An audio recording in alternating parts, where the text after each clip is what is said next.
Hey, Jared. Yes. Why did the rooster cross the road? Oh man, this is so simple. But I'm not gonna get it.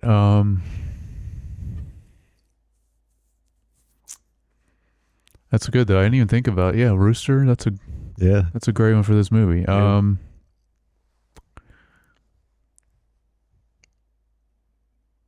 I don't know. To prove he wasn't a chicken. Yeah.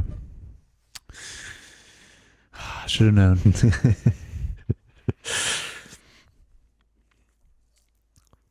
get the double meaning. Yeah, it does. Mm-hmm. For sure.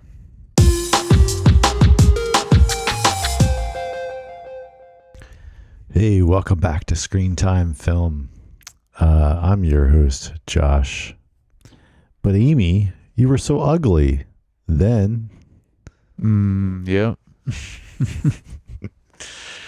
And this is my co-host Jared. I'm glad you didn't say, but Jared, you were so ugly. I thought you were gonna personalize it. I almost did that. I thought you, yeah. I almost did. I was like, that's a little harsh. No. A little harsh. Yeah. It's all right.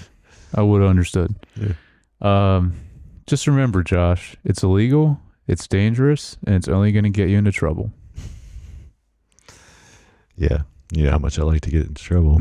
Yeah. Josh is a troublemaker. Just watch out. Yeah, don't let him fool you. All right. So today we are on film number 2 for our director, Francis Ford Coppola. Is it Coppola or Coppola? Because I've heard people say both. Oh, I don't know. I always say Coppola, though. I'll just say FFC. There you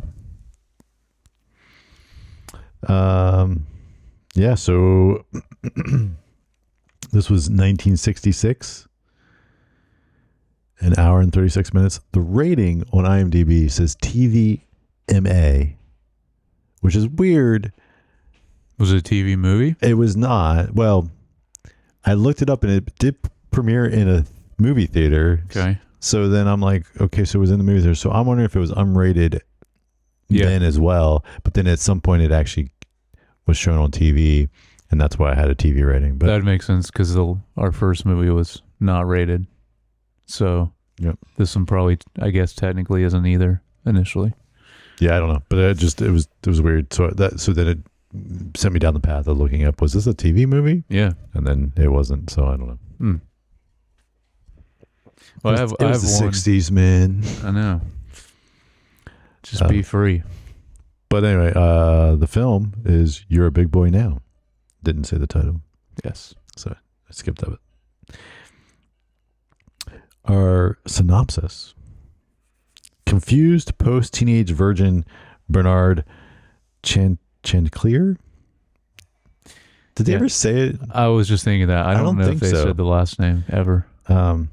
Moves to New York City, falls for cold-hearted, inscrutable go-go dancer Barbara Darling, then finds true love with a loyal lass. Mm-hmm. Director Francis Ford Coppola, writer Francis Ford Coppola and David Benedictus, cinematographer Charles Hannawalt, music by Ronald Stein. Production costs. Wait. Do you have those names right? Oh, did I not? Did I? I have cinematographers Andrew Laszlo. Oh, did I? Scores Robert Prince. Was that maybe from last week? Maybe I didn't don't update know. those for some reason. Okay. Let me make sure I didn't get it. That's my bad. That's all good. I just wanted to make sure. All right. Production costs.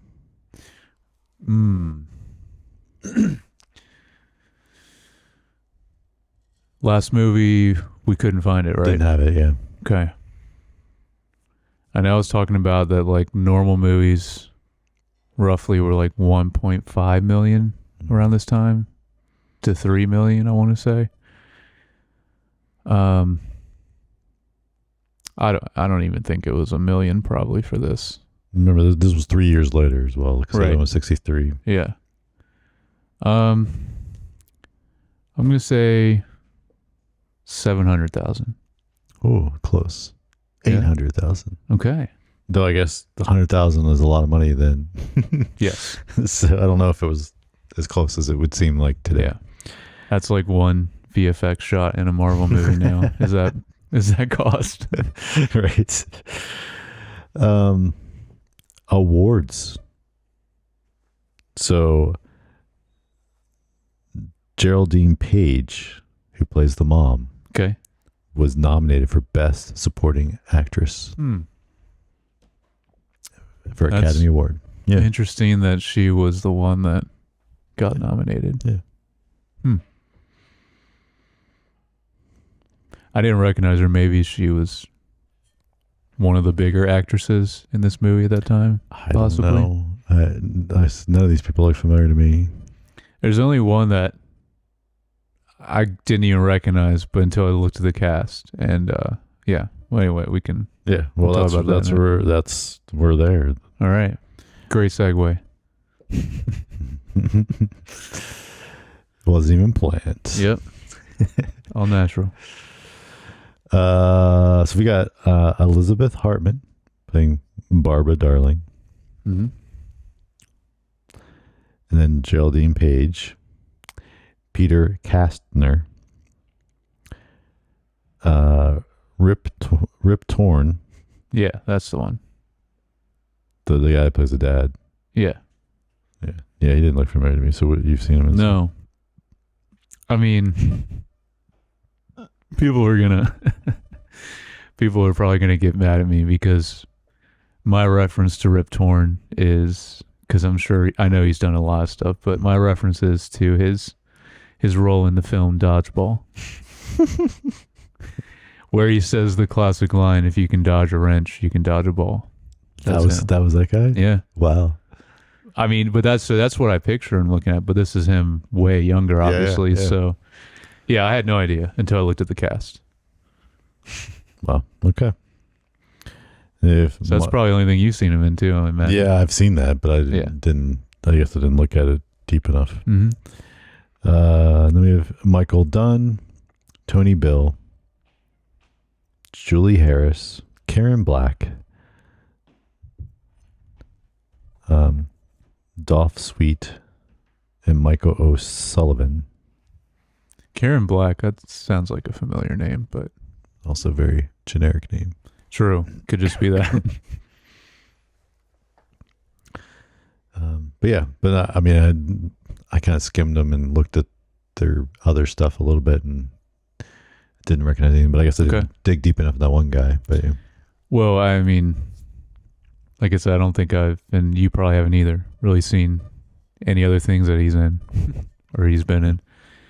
I did have one more. Like I said, I always go through the cast anyway, and when I'm obviously looking up cinematographer and composer,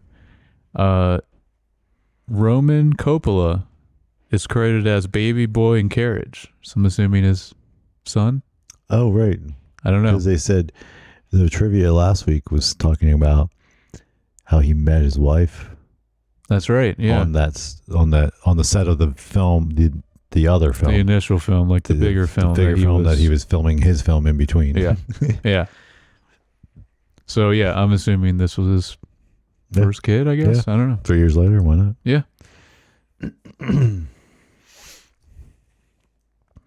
That's cool. I didn't catch that. Good. Okay, so overall thoughts on this film? All right. Well, let's say up top, like we do a lot of the times, not always, but neither one of us had seen this movie. Nope. Never even heard of it, just like last week. Zilch, nada. Yep. Nothing. So to start, I really liked the vibe of the film, like late 60s, New York City. Just a cool time period. And I actually really liked the first half of this movie. The second half kind of runs out of plot and kind of runs out of steam, at least in my opinion. Like there's not a whole lot that really moves forward Mm-hmm. at that point.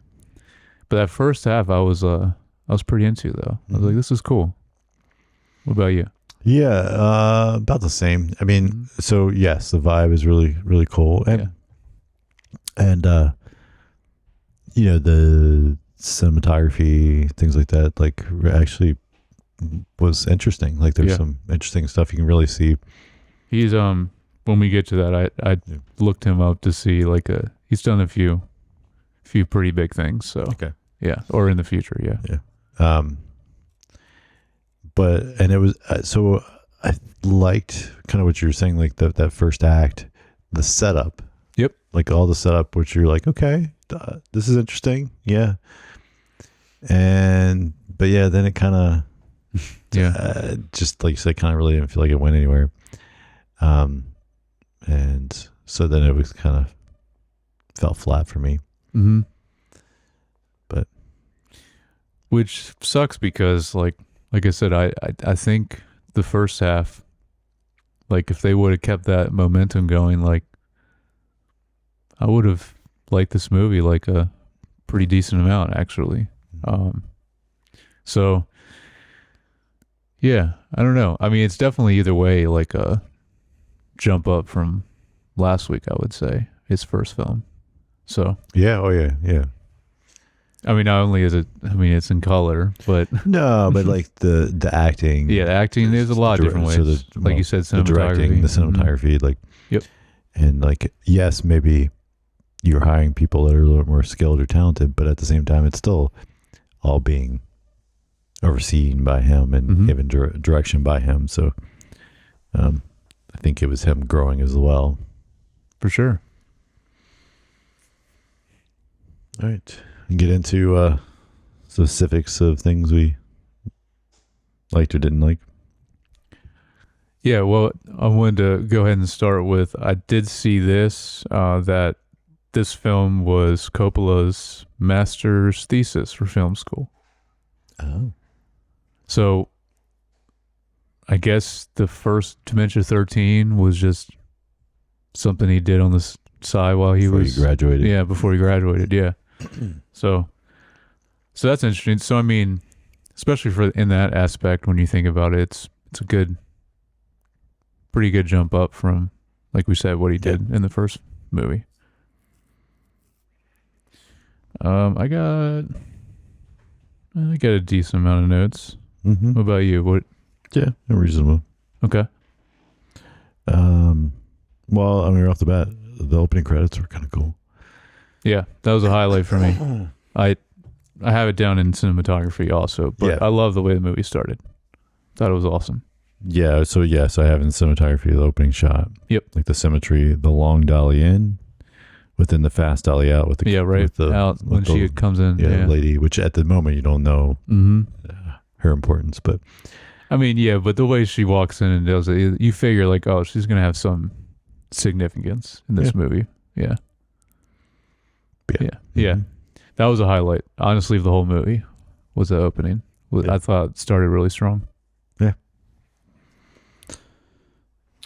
That's my next note. So can skip that. Oh, well, I also want to mention. I mean, her character. She has a lot of I think a lot of really cool outfits that she wears in this. But I think this opening one, the bright yellow dress, I think was the standout. Yeah. And the needle drop over this was awesome too. Yeah, I liked the. I don't remember. This is definitely your area of expertise and not mine. It's even if it's something I recognize, I'm like I would have no idea what it's called. Yeah, well, it plays a few different times in the movie. I want to say, no, it's not the "You're a Big Boy Now" song though, because that also does play at some point. But but this was probably my favorite as far as the songs. Although there's not, besides the two that I just mentioned, I don't know if there's any other songs in the movie. But yeah. Anyway, I really like this song. I didn't look it up. I don't know the name of this one, this song, but I liked it. And yeah, it is played, I want to say like halfway through the movie. There's a third time it plays also, but then kind of more towards the end when you get the other song, the "You're a Big Boy Now" song. So, yep. I got two things about two characters. Okay. If you want to get into that also, but I don't know what you have next as far as notes or like in the order of the movie. What do you have? I mean, I think they kind of have in the order of the movie. Okay. Well, like my next note was kind of like that the creative choice of having like talking under the like putting B-roll as a match to talking, but like looking like the people are. Oh acting. Yeah. And they do that several times, and was not a fan of that. Yeah, that confused me at first. Yeah. When I saw well, that. I literally it confused me at first. I thought maybe my stream was not working well or something. I thought about that for a second too. But then like as soon as the scene kind of ended, I was like, oh, okay, no, that's we're right back and then to where when it did it again, like Yeah. later, I was like, oh, this is Yep. a creative choice. Yeah. Because at first, like because I want to say the first time was when he's out on the street, right? At least that's the one that really stood out to me. Yeah. Yes. And he sees is it Amy, the other woman? Mm-hmm. Yes, from my quote. Yes, yeah. When he says that to her, yep. Yeah. There it was like at first I was like, man, is this just really bad ADR? Like I wasn't sure. And then like as I went, I'm like, oh no, this was definitely deliberate. It was weird.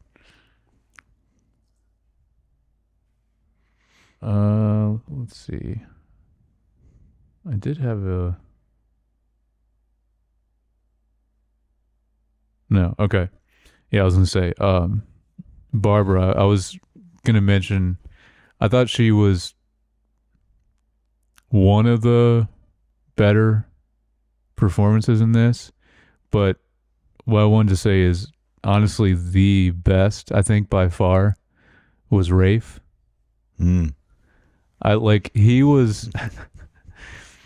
He just cracked me up. The way he would say stuff. Yeah, I thought that's Tony Bill. Yes. He just had like a really funny energy to him, and also he just kept mentioning that he was a poet, which I just thought was funny. Like he kept throwing that into conversations with Bernard, but yeah, I liked him a lot. He was my favorite. Yeah. I love how he would say. Like I think he stood out pretty high above everyone else. Yeah. Yeah, I don't know if I'd have a favorite. But yeah, I think they all did all right. So, I mean, obviously, the mom, got a nomination for Academy Award, but I thought they were like both her and the dad were kind of characters or what is it they use, like where it's like caricatures, yeah, of like that time period, like I guess affluent parents. So they're kind of a little over the top in their performances, but yeah, I think she did a good job, but yeah, but I wouldn't say. I mean, I think in general, like all the main people, but maybe it's just going off of the week before, and it was pretty rough the week before. Yes, yeah, there's a previous film. Yeah, there's a big jump. Yeah, but they all seemed, acting wise, all seemed pretty decent for which I would consider, especially if it's just thesis, it'd be still an indie film. So yeah. I mean, probably I think the weakest actor was probably Bernard, honestly. Like, because sometimes he was a little, I don't know. I was trying to think about it. I couldn't really pinpoint it. There's also, is it that, or is he just supposed to be playing so naive that, kind of. That's part of it, yeah. Yeah, it's kind of hard to. And also, like I mentioned last week about, like, there's a specific style of acting, like in this time period. Yeah, with these movies that are made around this time. So that definitely plays into it as well. Mm-hmm. And there's even I would say, a significant jump even when we get to the 70s as far as acting. Like there's a very, very big difference in, like, I guess the approach, I would say, to most movies. And I'm sure we'll see that. Well, I think it's probably the transition from like stage acting to and becoming, and like that being more the prominent thing that you're used to, and still performing in that way, even for a film, right? And then eventually kind of realizing, oh, we don't need to over exaggerate and over pronounce, or not pronounce it, but like a heightened like volume of things, and or like over enunciate. Project. Sometimes, I guess that's right. That's the word I was like, over project the. Yeah, that's more of a theater, like you said. And especially back then, I mean, the theaters, that people weren't mic'd probably very much, if at all, and so they had to carry the from the stage. Anyway, it just But so I wonder if some of that like slowly, influences things over time, and then as people become more accustomed to watching film and how you need to be in film, and slowly until then you get to today when you can't understand anybody because everyone like talks very, very quietly to and yeah, I think especially going, I might have mentioned this before, but I think the jump also, like, just overall, once you get into films that were made in the 70s, like that's when you really start to see way more style and artistic directions in movies, just because, I mean, there's so many great movies from that decade anyway, but I think that's really when and not that there wasn't good movies in the 60s that had their own unique style, but I feel like there was a big shift as far as like filmmaking in general once we hit the 70s. Yeah.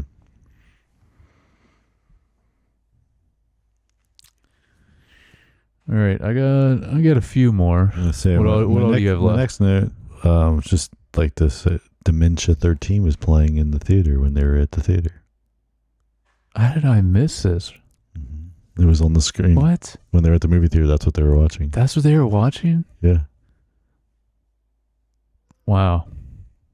I remember that scene. I remember seeing what they were watching, but I didn't recognize whatever scene it was. What was the scene? Do you remember? Like, I don't remember now. Okay. I just remember like, hey, it's that's great. That's great. I mean, why not? It's probably like, like, we need something on here. It's like, I don't want to try to get a license to anything. Yep. I can throw it on there. Makes it easy. Yeah. That's cool. Yeah. Yeah. Then my next note was like the whole scene with the rooster and the girl coming back, and then the landlord lady ending up falling down the steps because the neighbor cop shows up, and that was funny. And then they think she's dead, or he says something about like, if she's dead, like, you're in trouble. Yeah. Yeah, the rooster thing's definitely in this movie intentionally for multiple meanings, for sure. Like, that's a big thing, especially the way it's going to women specifically, So I have this just bothered me, but Bernard calling his parents mommy and daddy at his age. Yeah. Come on. I had to figure, because there's also the line early on where his buddy is like, are you calling him daddy or dad or something? Like, or do you mean daddy? Because he calls him dad or something, right? And I had to figure it's more of a time period thing where it is more acceptable to still, and I mean, obviously it's supposed to imply that he's still not growing up at all, even though he's a little bit older than to not have done that. But I mean, and it gets weirder too, because then at one point his mom is mailing locks of her hair to him. Right. Like that's going on creepy. there. Yeah. Yeah. Yeah. Yeah. No, yeah, I know it's weird. Well, I mean, and But you again- see the way again- she interacts with right, him too is like right. it's And I think beyond overprotective. It's like I don't know. right. I agree. I feel like I feel like it's one of those things where like in the time, I imagine it was intentionally to be like borderline Mhm. stuff, and so that it's kind of funny, right? Yeah. Like if you're kind of pushing into the edge of like, oh, that's a little weird, but like, ha ha ha, but like, but then because now you jump, whatever, 50, 60 years, then you're like, to us, it's like really like, that's really weird. And so, I think it's a little bit of both. Like, I think it's intentional to be a little bit out of the ordinary, but like not completely out of the ordinary. That was a good point for the time period, like it being something I guess like would be probably more funny for people watching it. That's my like, guess. I mean, I don't really that know. makes sense. Yeah. But I feel like it was written to like show, oh, he's still not grown up. Mm-hmm. And these are the things that kind of show that. And it's kind of funny that he's still calling his parents mommy and daddy. And, but like, it's not, my guess is it was probably played differently for the audience at the time. Yes, probably. When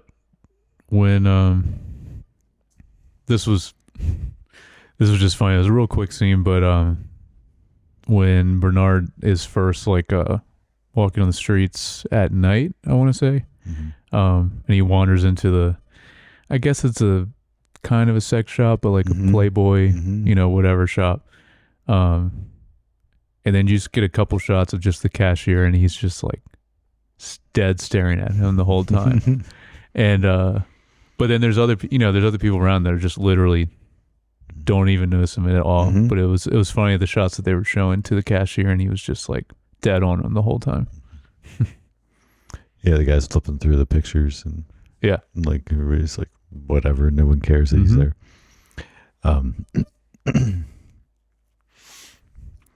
I guess that was a little bit earlier, because that was before then he goes off with Amy, right? That was before, because then she runs into him there. Yes, yeah, and I have a note about that too, actually. I think because his tie gets stuck. Yep. To get stuck in the.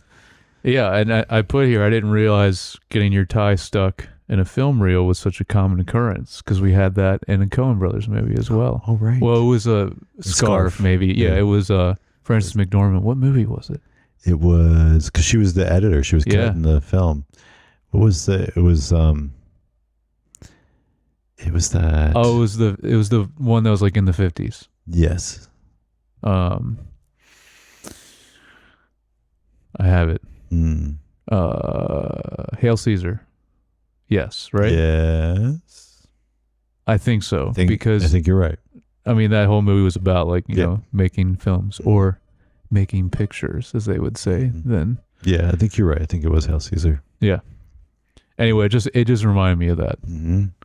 But obviously this is a different good call back. Different scenario what he's doing in for this. the diehard fans. They've been with us since the beginning. Yep. Call back to I don't know, so I guess probably several months ago now. Yeah. I don't know. It's crazy. It always goes by fast. It has gone by fast, yeah. I mean, we just did a 1-year pod, which is insane. Still.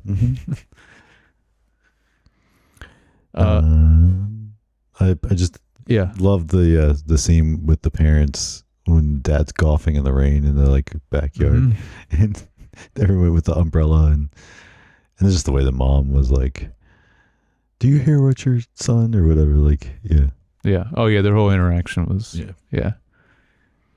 so right after the Thai scene, she's the one that cuts him out there, and that's where he runs into Amy, and then Yeah, this was the end of my note for this too, which you already mentioned in your quote. I was just like, it's absolutely brutal that he just calls her ugly, like as she's leaving. Yet But she then doesn't adds care. on, then, you know, he adds that on at the very end, but he's like, yeah, that was But Amy, you were so ugly. Then yeah.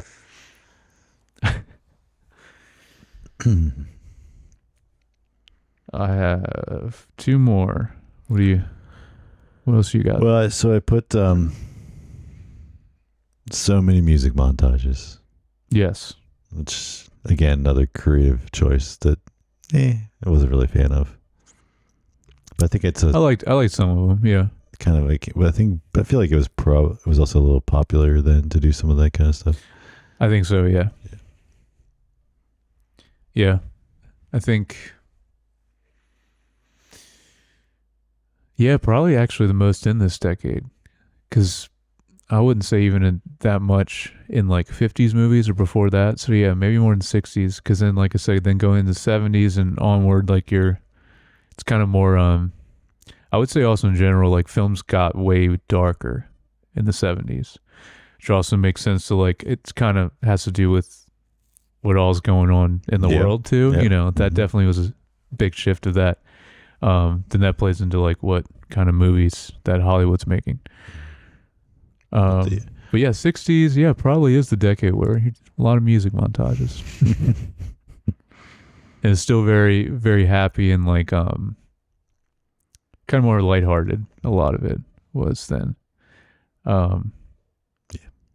Yeah, and then kind of jumping from there. It'd be interesting to see the next movie, because I think the next one is the one I mentioned.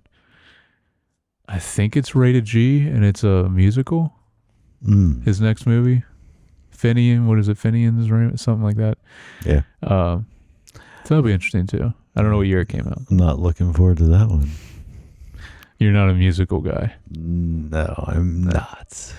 But hey, I like musicals. What is? Did you like La La Land? that is my favorite Is musical. that your exception to it? Okay, I figure that's why I asked Like, that one. I actually do really like that film. Yeah, that movie's great. First time I watched it, I was like, oh, this is brilliant. Yeah. Also, I was When we like, talk about cinematography, that's crazy what they do in that. But also in that film, watching that film, I also was like, Erin would have loved that film. Oh yeah, Because she always liked the old musicals, and it kind of has just a nice... it's very old school Hollywood musical. Yeah. Has a very... I think especially the colors. Like, I mean, I know you mentioned that before, the colors and what they do specifically in different scenes with the color detail is awesome. Anyway, we have him down. That's Damien Chazelle. We have him down on our list for directors. One day. Yeah, we'll get to him. He didn't have that many, I want to say. Mm-mm. Yeah. Did you see Babylon? The most recent movie you did? I did not. That was great too. Let's see, what else do I have? Oh, the albino hypnotherapist with a wooden leg. That guy just needs to chill. Like the scene with him. Yep. And Chasing. yeah. I'm like, come on, dude. It was kind of a little... I mean, again, I know it's kind of supposed to be trying to be comical, but yeah, it was a little much from like, yes, it was. like a directorial creative decision. Yeah, I agree. Yeah, but yeah.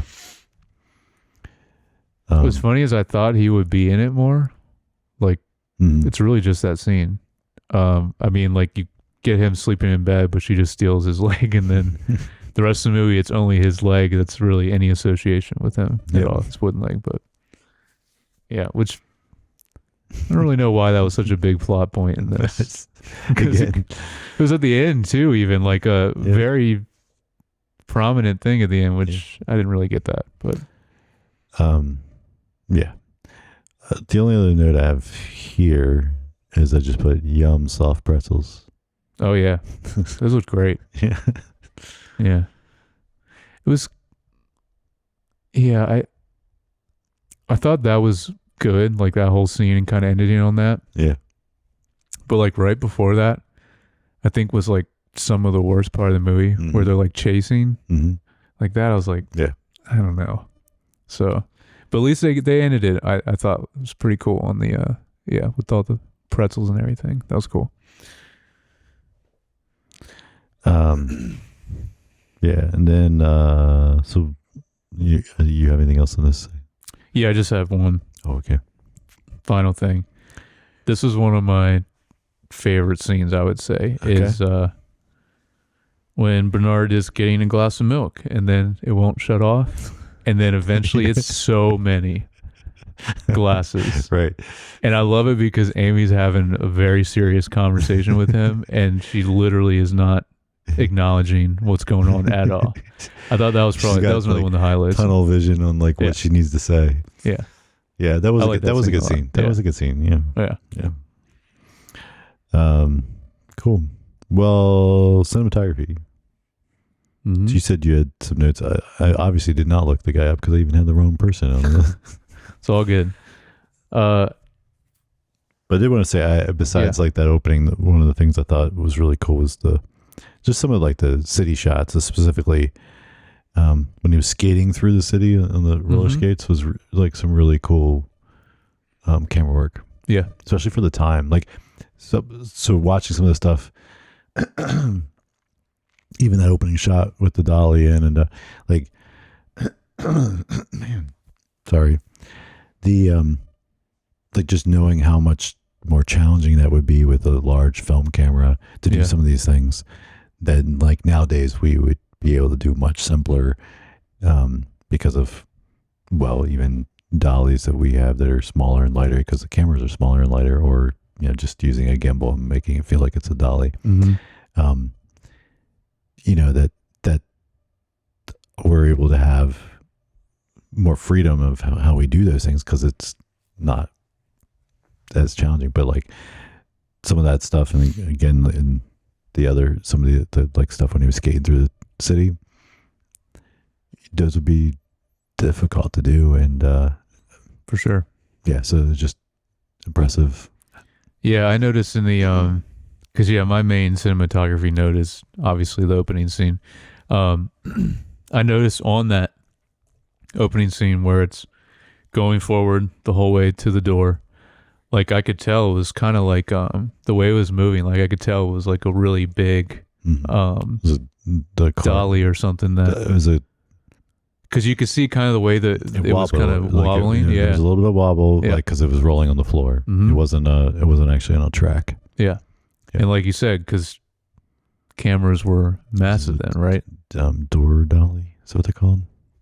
Or they're designed so they can actually go through a doorway. I think that's what they're called. Okay. Where they just have wheels and it's like a cart. Yeah. Yeah. Which it's probably then a good choice that they did where no audio in it. It's just the song playing because that probably was really loud too. Yeah. Moving that thing. Yeah.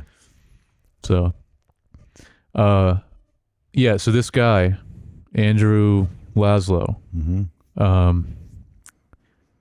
he was a cinematographer on First Blood, the Rambo movie. Okay. Poltergeist 2. Okay. Star Trek 5. I don't really remember Star Trek 5. But this one I thought was really interesting was the Shogun miniseries, the original Shogun miniseries. Wow. Yeah. So, which interesting. I mean, I think that was a big deal even when that it was a big on. deal. Yeah. When that was on. So yeah. And I think it said the he new was one's the a big deal. Exactly. Because just broke. I think didn't it break the record for amount of Emmys? Did it? I think something like that. It won so many. Well deserved. It was, yeah. And we were early to the game, covering it. Yeah, we were. I actually want to go. I don't know if it's streaming anywhere, but I do want to check out the original miniseries of Shogun. Oh, be cool to definitely before season 2. Yeah, which I know season 2 will be a while, but yeah. I have. I think I have one more thing for cinematography.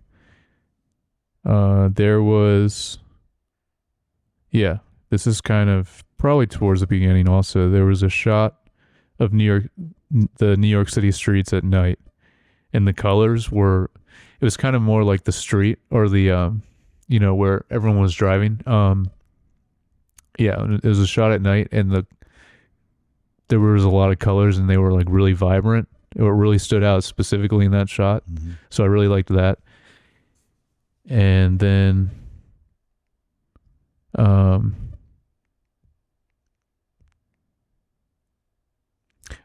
was a few quick cuts to Barbara, like different scenes that she was dancing, and they did, let me know if this is the correct term, look like a negative film effect. Do you remember that? You might have, I don't know, because I mean, they were really quick cuts to her dancing, and I thought that was cool. Like that inverse. Is it called negative? Yeah. With the color, the colors are like almost inverse. Yeah. Yep. Mm-hmm.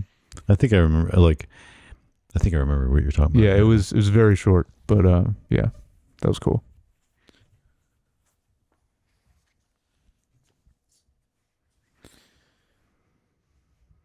Cool. You have anything else for cinematography? Do not specifically. Okay.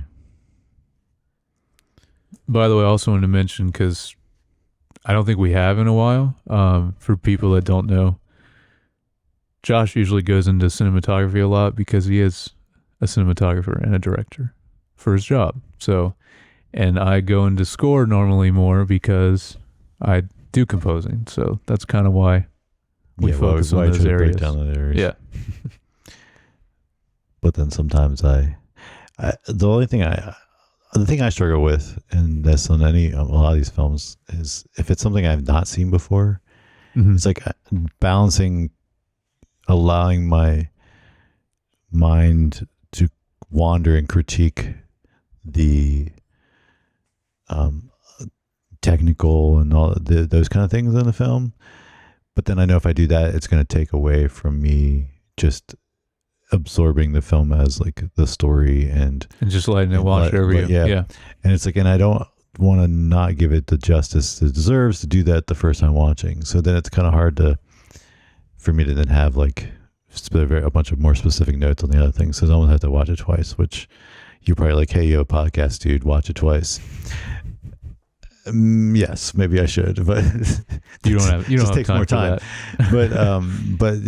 So then sometimes I feel like I don't have as many notes on that area because of that reason. Because No, I mean, it's understandable, and that's always, since we started doing this pod, that's always kind of the balance you have to have going into anything that we cover. Yeah, because it's also like I try not to, because I'll write down notes obviously as the film goes, but then I try not to do too much because we've even talked about there's times for both of us where we've just missed something really quick, and it's like something important. You're like, man, I didn't even catch that. Right, because you're writing stuff down too much, and you're also not paying attention. So, and I don't remember what it was. It was something very recent. Was it last week's even? There was something that you told me, and I was like, I have no recollection of this. It was something recently. I don't remember, but yes, I remember you. I remember. Yeah, I was like, I don't remember which film it was and what it was, but. And then with you, it was Darth Plagueis. Yeah, I totally missed it. Blink and you miss it. Yeah. So score and music. Yes, this is Robert Prince. I'm not familiar with this person. I looked him up. Really just a few episodes of some shows is what he's done.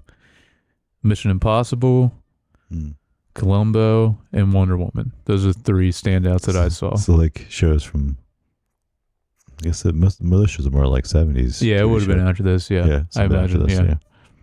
Although, Mission Impossible, I think, was in the 60s. The original show. I want to say it was. But yeah, that's the only thing that really stood out with like what he's done. But there was times I liked it and there was times I didn't like the score because, and there was kind of a big shift. So it was like times when the score was like really quirky and silly at times, and I didn't like those moments. Okay. Like, I mean, you could do something very different in those moments that I think would have been just as effective. But yeah, those were the times I didn't really like it. But then some of the other cues that were kind of more, it actually was times where, like you're mentioning, like kind of montages of him walking and it's just music. Some of that score, whether it was a song, which it was at times, sometimes it was just a score. Those were good. It was kind of more just appropriate to that time, music wise. So I like those moments, but that's pretty much it.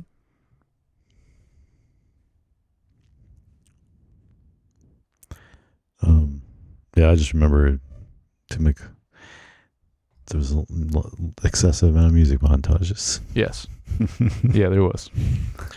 All right, so then we like to try to see if there's a theme or message that the director is trying to say, writer/director trying to say, which... So what do you think? Is there... I mean, I don't really have much for this, but I think in general, it's just about the adolescent mind.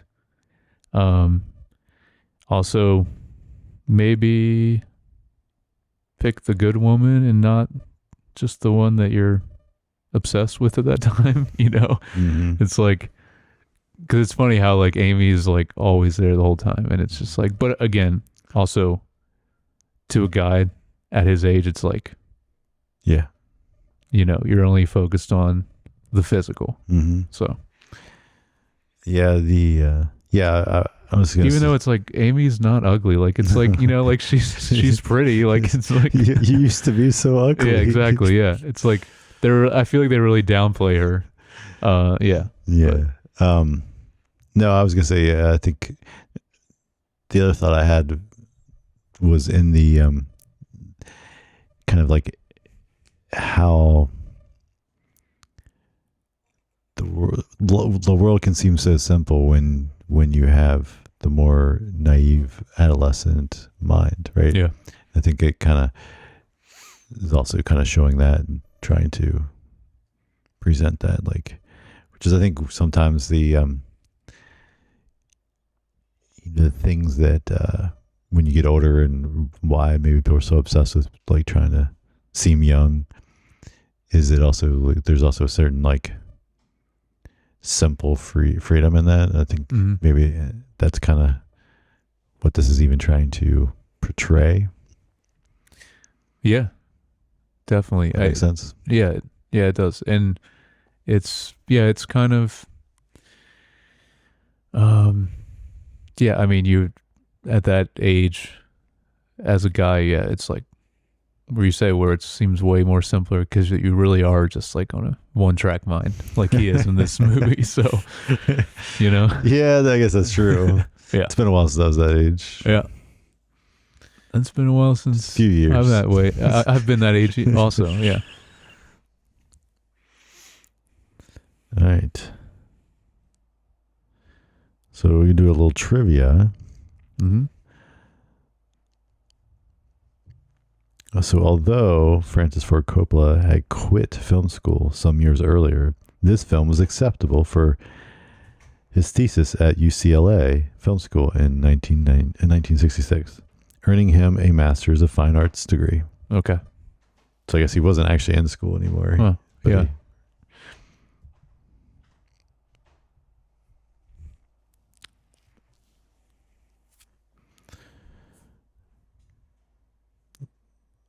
Well, this film shows the final portion of the old Pennsylvania station in New York City being demolished. So the character roller skates down 7th Avenue and right past the partially demolished 7th Avenue facade while the new Madison Square Garden tower rises in the background. So just kind of a distinct. Wow.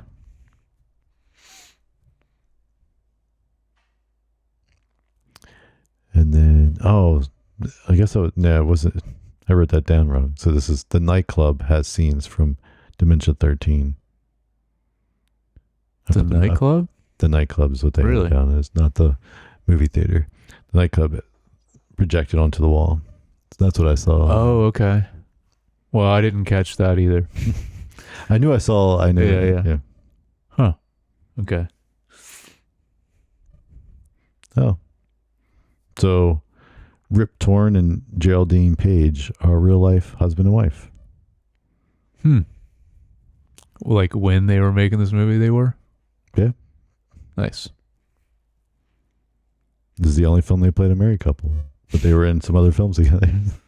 Huh, okay.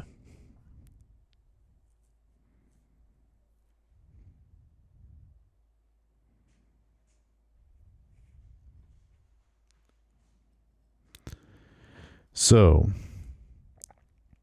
Francis Ford Coppola was desperate to film on location at the New York Public Library, but the library refused because of the scene involving classic pornography, locked up in the steel vault. Yep. However, Mayor John V. Lindsay was eager to promote the city and prevailed on the library to change their mind.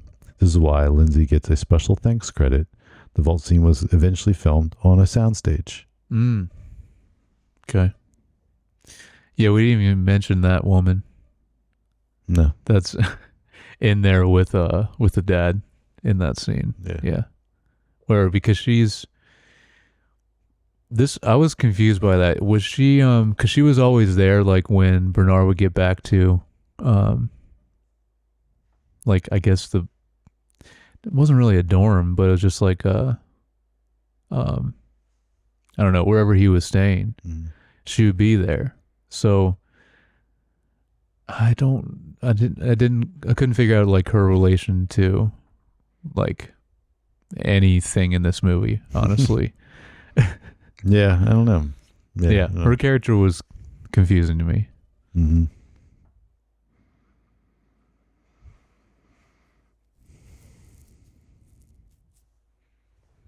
So the film cast includes 2 Oscar winners, Geraldine Page and Tony Bill, and 6 Oscar nominees, Rip Torn, Elizabeth Hartman, Karen Black, Michael Dunn, and Julie Harris, and Roman Coppola.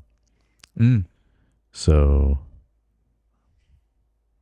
they all went on to be big deals after this. Nice. Says this film was made very cheaply on a budget of $800,000. So that was cheap. Yeah. But still a major money loser. Coppola received $1 million in backing for this picture from Seven Arts Pictures, along with 10% ownership stake. Some 2 years after its release, Coppola told the interviewer that it had actually lost more money than it cost, and added he had seen it again recently and I really hated it. So I guess he didn't like it after all. So it probably wasn't in theaters that long, I imagine. Yeah, especially back then. There weren't a lot of like more larger multiplexes and stuff like that. So like a film really had to, if they only had 1 or 2 screens to show the film on, and then of course they had to spend lots of money to put things on print. So then they would be more stingy on how many prints they would make and things like that. So.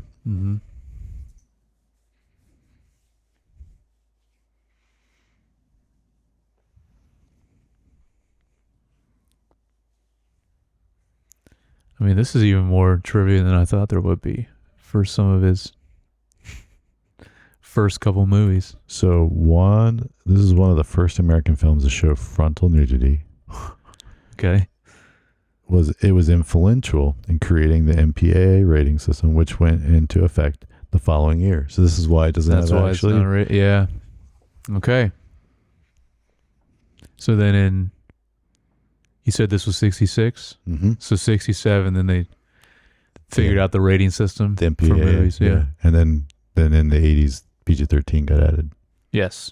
Yeah, we talked about that recently with, I think, and anyone listening or watching, write in if you know or if I'm saying it wrong. But I think it was Temple of Doom. Remember, because we were just talking about Indiana Jones. I think that was the one. It. That's one of the. There was more than one. One of the first ones that. There was like a couple films that all coming out. It was 2 or 3. They were coming out that year, and Temple of Doom was one of them. That they did. That would have ended up R-rated if they didn't come up with a new rating. Yeah. And so Spielberg and a few other people. Right, that's Spielberg, right? Yeah. Yeah. Yeah. I was like, yeah. For a second, I was like, wait, brain fart. They're like kind of pushed to be like, hey, we need something in the middle here because we can't. Yeah. It's funny though, because like before that, there are some.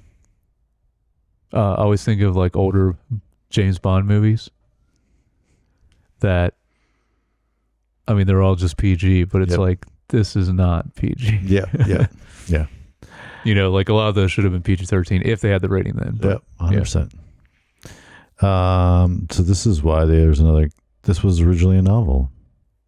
Oh. So that's where there was another writer, David Benedictus. So he was the author? Chronicled the rights of a passage of a young clerk working in a London shoe shop. And Coppola transposed the story to New York City. Gotcha. Changed it to a library, obviously, instead of a shoe shop. Yeah. But yeah.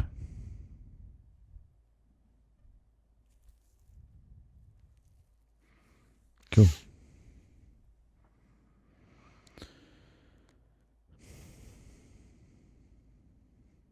I think it's about it. Cool. And last thoughts. It's a big, I think it's a big step from the last one, and yeah, it'd be interesting to see how big of a step the next one is. Of course, it's going to be a different, kind of like a side step. If it's going like PG and musical. Yeah. Well, I think it's G. Or G, I'm sorry, yeah, G and musical. And I could be thinking of a different movie, but I looked up these first few movies because I just was curious and had no idea anything about these movies. And I think, one was G and a musical. I don't know if that's the next one or not, but. Well, the next movie is Phineas's Rainbow. Is it Finian's? Finian's Rainbow? Finian's? I don't know. How you say it? I kept calling it, I think because I mentioned it last week, I kept calling it Filianor's Rainbow, but that's a thing from Dark Souls 3. So no, not the same thing at all. All right, well, yeah. Let us know if you've seen it. Yeah, or this movie also. Yeah. Let us know. Write in. Maybe send a carrier pigeon. Yeah. Yeah. Do it. Have her drop a note off. Yeah. Whatever works for you. And let us know your thoughts. Yes. You can also like and subscribe on YouTube, or subscribe and follow on Spotify or Apple Podcasts. And if you'd like, you can message either one of us on Instagram and follow us. I'm Matt J. Youngbar. And I'm Matt Jared Youngbar. All right. We will talk to you guys next time.